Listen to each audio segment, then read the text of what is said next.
Take the brother. Could you elaborate on the symbolism of Kanun? I think it's the power wheel. Oh, the Kanun. Yeah, well, the thing about Kanun is just that there's a lot of creation stories, and creation stories come about at different times as people renew themselves, and Kanun is part of one of the early creation stories. And this is supposed to be the God that makes man and woman on his potter's wheel out of clay. And that story of the creation is much, much older by thousands of years than the story that we know traditionally through the Western religious forms. But one of the things I just wanted to be made clear is that these things that we're calling Western religions are merely innovations on aspects of an African way of life. You will find that none of these religions develop until after an experience in Africa by the people who developed them.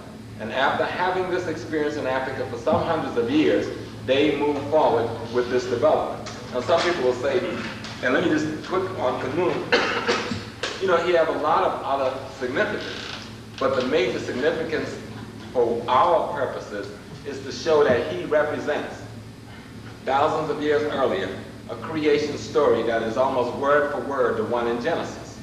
And so that we can, when we understand that though these are innovations or fragments of the African way, then it's easy to understand how Kanun fits. And they said, well, Muhammad is from down here. But if you do any little study, and just study any history of the Arab history, you get Hitti's history of the Arab world, there's 4 or 5 other good books outlined, and you'll find that at the time that Muhammad was born, Ethiopia ruled this peninsula. That's right. You understand? That's right. So, even when they got pushed out of government by rebellion in the Ethiopian army, they didn't go away. That's right.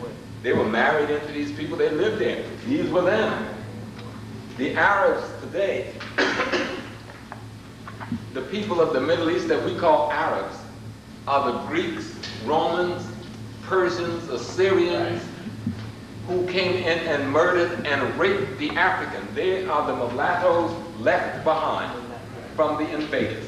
They are not the indigenous people. Right. The Arabs represent to the Middle East and to North Africa the same thing that the white South African represents to South Africa, except they've been there longer. That's right. You see? And when we understand our history, that'll make sense. And then you see that those religious forms that they designed was designed to take a barbaric people who came in and destroyed a civil people, and after getting their bellies full, realized they wanted order too. So they took whatever fragments that was possible to understand and created the minimal order formations they did. Because we know it doesn't work, all we have to do is look at America, look at Europe, look at any place else that come in contact with it. We know it really hasn't worked. And so I beg you to turn towards our history, turn towards our culture, read Afrocentricity, get your mind on the road back home, and do the right thing. Be African.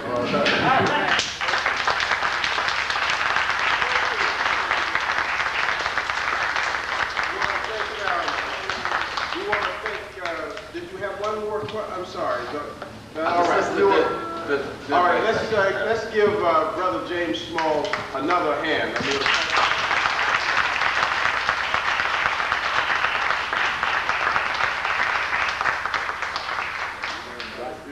Oh, that's beautiful. Okay, that's right. Okay, well, let me just say that this is our first and incredible, wonderful, dynamic beginning for our 3rd year. And we want you to take copies of the lecture program and make sure that others know about what we're doing here.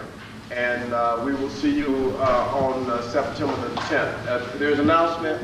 No, question. Oh, Will the video be... The video will be ready.